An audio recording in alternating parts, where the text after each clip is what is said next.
सदर ट्रंप ने अमरीकी बहरिया को हुक्म दिया है कि आबनाए हुर्मुज़ में बारूदी सुरंगें बिछाने वाली ईरानी कश्तियों को देखते ही तबाह कर दिया जाए।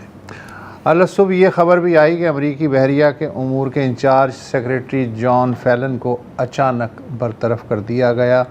वजह मालूम नहीं हो सकी। इसराइल में फ़ज़ाइया के 2 एहलकारों को ईरानी जासूस होने के शुबे में हिरासत में लिया गया है। भारत ने अपने शहरियों को ईरान के सफ़र से रोक दिया है और बर्लिन में ईरान के साबिक़ वली अहद रज़ा शाह पहलवी पे किसी दिल जले ने सुर्ख रंग फेंक दिया। टमेटो जूस एक ही बात सुर्ख ही होता है। लबनान की अगर हम बात करें तो लबनानी वज़ीर आज़म नवाफ सलाम ने कहा है कि जब तक इसराइल जनूबी लबनान खाली नहीं करता अमन समझौता नहीं हो सकता। दोनों मुल्कों के दरमियान आज वाशिंगटन में अमन बातचीत का दूसरा दौर होने वाला है।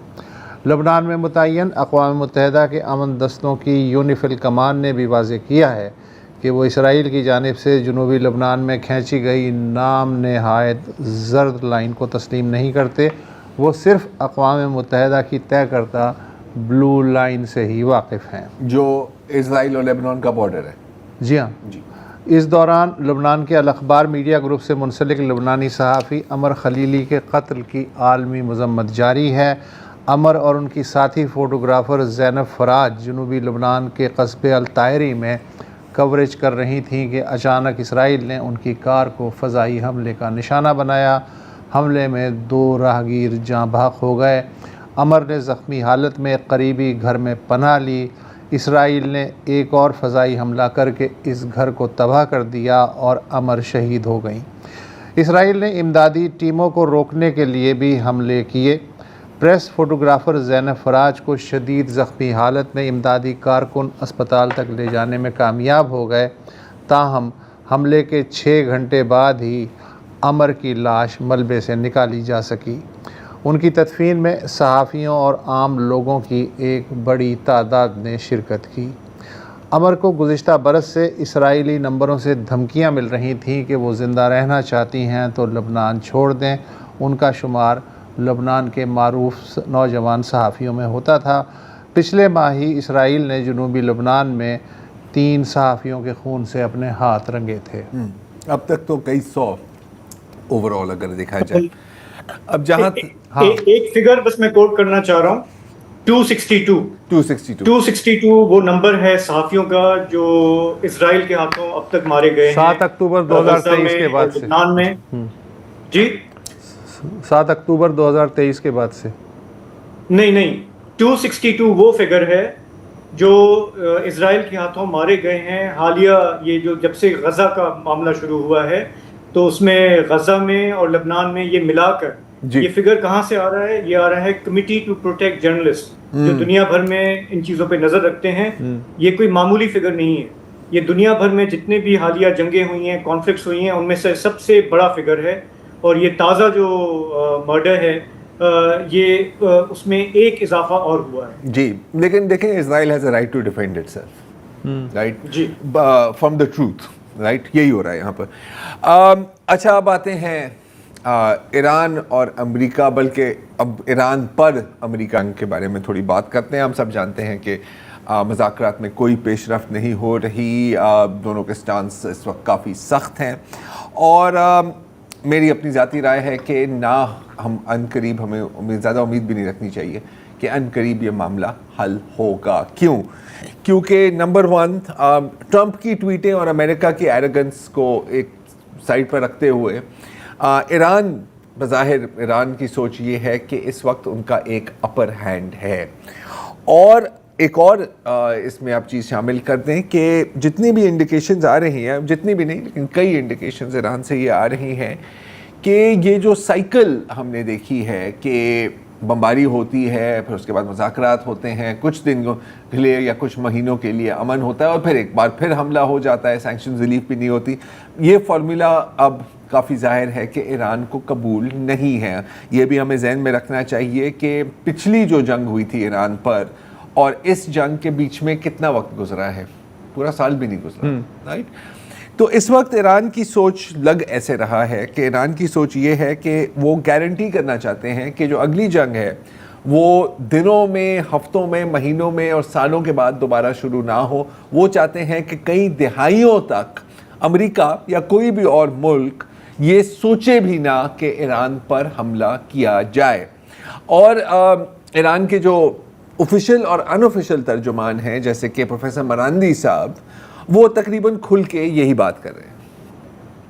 Iran planned for a long war, and Iran actually prefers a long war. Not that we like war, but from the very beginning, the plan was to have this war last longer so that the United States would reach a point where they would recognize that never again should they get into conflict with Iran.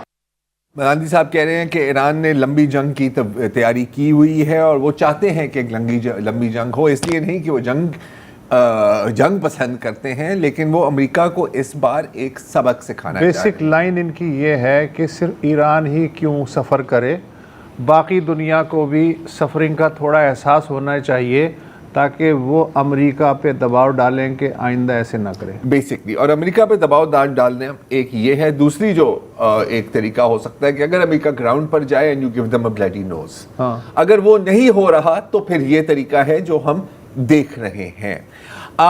International energy agency जो most powerful watchdog body है energy की, उनके जो executive director हैं Fatih Birol साहब, उन्होंने आज ही कहा है कि इस वक्त the world is facing the biggest energy security threat in history. और ये आज की बात हो रही है। अगर ये जंग चलती रही, एक हफ्ता, 2 हफ्ते, 1 महीने आबनाए हुर्मुज़ बंद रहा, तो किस किस्म का नुकसान होगा ना सिर्फ पाकिस्तान को, ना सिर्फ खित्ते को, बल्कि पूरे मुल्क को। इस पर बात करने के लिए आज हमने शो पर इनवाइट किया है खुर्रम हुसैन साहब का। आज आपका एक बहुत अच्छा आर्टिकल था खुर्रम, और तकरीबन आप भी यही बात कर रहे हैं। तो अगर हम यहाँ से आगाज़ करें कि इस वक्त तक कितना नुकसान हुआ है और इस सिनेरियो में कि कई हफ्ते या 1 महीना ये जंग चलती रहे, आबनाए हुर्मुज़ बंद रहे, क्या सिनेरियो हमारे सामने नज़र आता है हमें?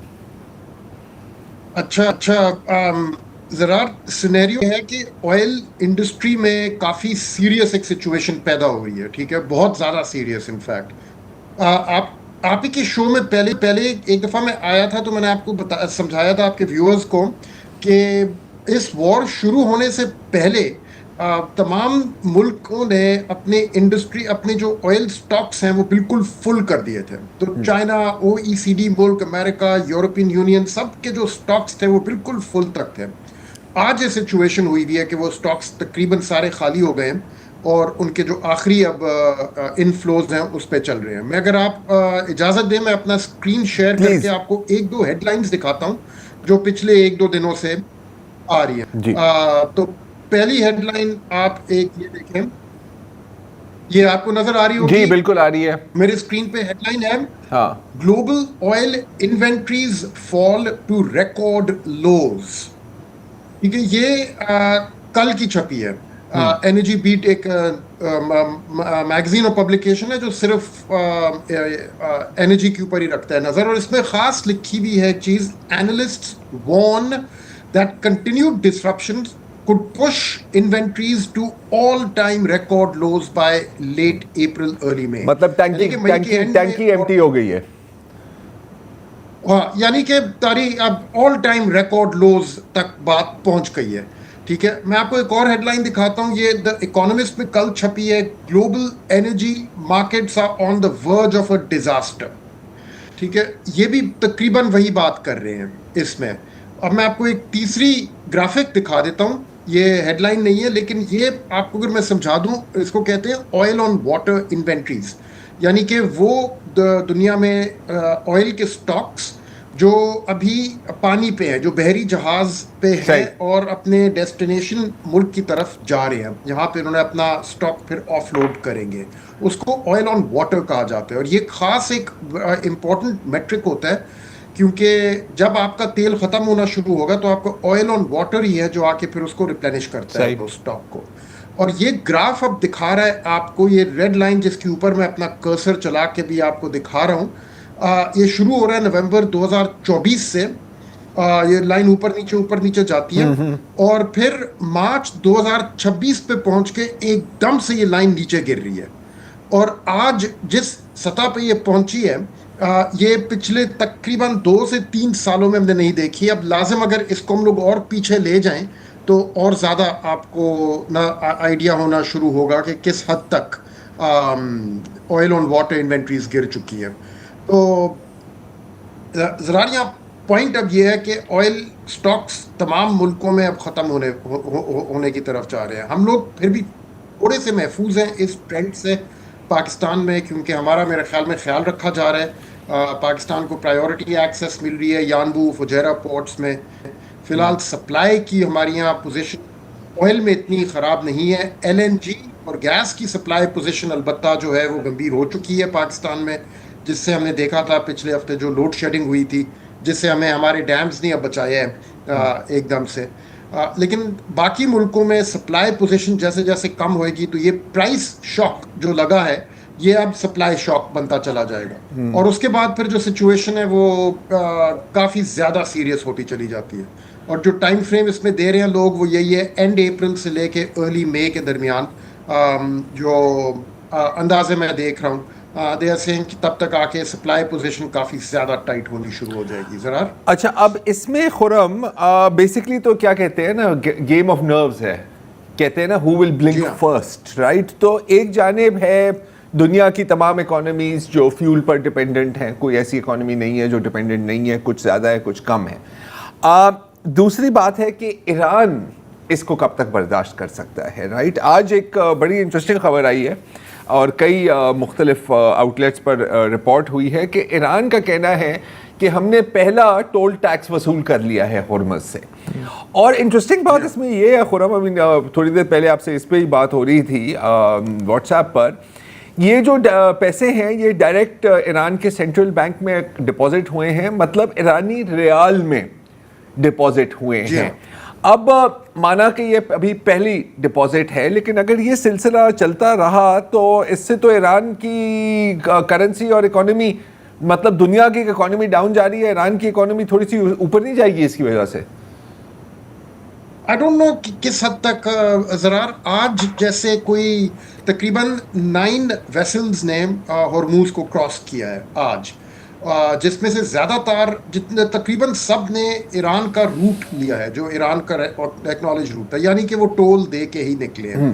और इंटरेस्टिंग बात ये है कि उन 9 में से तकरीबन आधी जो है, आधी से ज़्यादा जो है वो तो ईरानी वेसल्स थी जो अमेरिकन ब्लॉकेड के थ्रू निकली हैं आराम से। तो उन्होंने पता नहीं दिया या नहीं दिया टोल, अलबत्ता वो लेडन वेसल्स थी, यानी कि वो अपना ऑयल तो लेके जा रही थी अपना। हो सकता है दिया और बताया नहीं, ये भी तो चल रहा है। हाँ, ये भी चल रहा है लाजिम। तो अब वो टोल तो उन्होंने कलेक्ट करना शुरू कर दिए हैं, वेसल्स भी उनकी अभी फिलहाल निकल रही हैं। एंड अब किस हद तक अमेरिकन अपने ब्लॉकेड को इस तरह से इन्फोर्स कर सकेंगे इज एनीवन्स गेस। अब ये ट्रंप साहब की तो लग रहा है अल्फाजी कार्रवाई है ज़्यादातर। उन्होंने जो भी ब्लॉकेड डाला हुआ है उसके थ्रू तो निकल रही हैं, अच्छा, वेसल्स खुद निकल रही है, कईयों को रोक रहे हैं, ज़्यादातर निकल रही है। अच्छा, अब आपने अपने आर्टिकल में 2-3 और ममालिक का भी हवाला दिया है, बांग्लादेश का, जिसमें आप कह रहे हैं कि जो 5 उनके फर्टिलाइज़र प्लांट हैं उनमें से 4 को बंद कर दिया है ताकि बिजली जनरेट हो सके, ताकि फ्यूल वहाँ जाए। श्रीलंका में हमने पहले भी बात की है, बाकायदा फ़ौज को तैनात किया हुआ था पेट्रोल पंप्स पर। फिलीपींस ने भी यही किया है, तकरीबन 1 लाख पुलिस अफसरान को उन्होंने मज़ीद तलब किया है।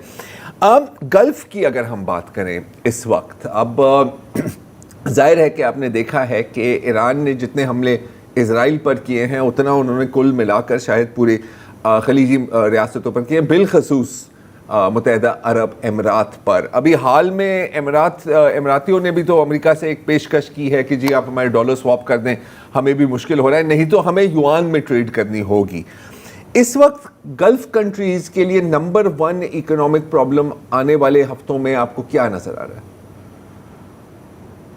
नंबर 1 प्रॉब्लम ज़रा काफ़ी अब गल्फ़ कंट्रीज़ में अब बात चल पड़ी है कि उनको लिक्विडिटी क्राइसिस वहाँ पे पैदा होने शुरू हो गए हैं। अभी आपके शो पे आने से पहले ही मैं कुछ डेटा देख रहा था जो ये दिखा रहा था कि ऑयल रेवेन्यूज़ जो तमाम गल्फ़ कंट्रीज़ के हैं वो किस तरह से मुतासर हुए हैं जंग के बाद। और हैरानी की बात यह थी कि ओमान के ऑयल रेवेन्यूज़ काफ़ी ज़्यादा चढ़े थे जब से जंग शुरू हुई है compare to pre war. Saudi Arabia के भी थोड़े से चढ़े हैं क्योंकि सऊदी अरेबिया भी अपने ईस्टर्न पोर्ट से वेस्टर्न पोर्ट से जो रेड सी में है यानबू में, वहाँ से एक्सपोर्ट्स उनकी तो चल रही हैं, अलबत्ता कम है by comparison to the Persian Gulf port, लेकिन चल तो रही है फिर भी। और ऑयल की प्राइस जितनी चढ़ गई है तो वहाँ से उनको रेवेन्यू जो मिल रहा है मीन्स कि उनका ओवरऑल ऑयल रेवेन्यूज़ जंग शुरू होने के बाद थोड़ा सा ऊपर गया है। लेकिन आप जब बहरीन, यूएई, कतर और कुवैत, इन 4 मुल्कों के जब देखें ऑयल रेवेन्यूज तो शार्पली नीचे गए हुए हैं। तो ग्राफ पे जब उनको डालें तो उनका ग्राफ एकदम से नीचे आया हुआ है सबका, बहुत ज़्यादा तेज़ी से। और उन मुल्कों में अब काफ़ी एक सीरियस प्रॉब्लम पैदा होनी शुरू हो रही है क्योंकि वो है एक्चुअली स्पेक्युलेटिव इकोनॉमीज़ काफ़ी हद तक। दुबई तो काफ़ी हद तक स्पेक्युलेटिव इकोनॉमी है, जो चलता ही तब है जब वहाँ पे कॉन्स्टेंटली एक इजाफा हो रहा हो, उसके अंदर कॉन्स्टेंटली पैसे बाहर से आ रहे हो। जब वो पैसे आना रुक जाएं तो जैसे ये डबल शॉट टाइप स्कीम्स होती हैं वो एकदम से गिरती हैं जब मजीद और लोग उसमें हिस्सा लेना छोड़ दें। तो इसी टाइप की कोई सिचुएशन उधर लग रहा है कि पैदा हो रही है, जिसकी वजह से वो अब अमेरिका के पास गए और उनसे एक इमरजेंसी स्वैप अग्रीमेंट की उन्होंने बात की है, जो लोगों को इतनी पूरी तरह समझ नहीं आ रही है अभी कि भाई इन लोगों के पास तो इनका सॉवरेन वेल्थ फंड माशाल्लाह से कोई hundreds of billions of dollars बिल्कुल, इनको क्यों इतनी ज़रूरत है एक स्वैप लाइन की। तो वो पूरी तरह से समझ नहीं आ रही, लेकिन ऐसी चीज़ मांगते सिर्फ आप तभी हैं जब आप एक काफ़ी डॉलर शॉर्टेज मुश्किल जब आप मुश्किल हालात में होते हैं। बिल्कुल। अच्छा, मुश्किल हालात। हाँ, अब हम थोड़ा सा पाक की तरफ आते हैं एक वक्फे के बाद। जी, तो खुर्रम हुसैन हमारे साथ हैं। खुर्रम, अभी आप बता रहे थे कि इंटरनेशनली ये जो कॉन्फ्लिक्ट है ईरान वाला ये कितना गंभीर होता जा रहा है ऑयल मार्केट्स के हवाले से। रीजन में भी आपने अपने मजमून में लिखा है कि पाकिस्तान में हमने उतना इम्पैक्ट अभी फील नहीं किया है जितना बांग्लादेश में, श्रीलंका में, इंडिया में देखने में आया है। 1.5 किलोमीटर लंबी लाइनें, कहीं पे लॉ एंड ऑर्डर की सिचुएशन क्रिएट हो रही है। तो अभी तक हम निस्बतन बेहतर हैं। गो कि हमारे यहाँ गैस की लोड शेडिंग हो रही है, पेट्रोल महंगा हो गया है।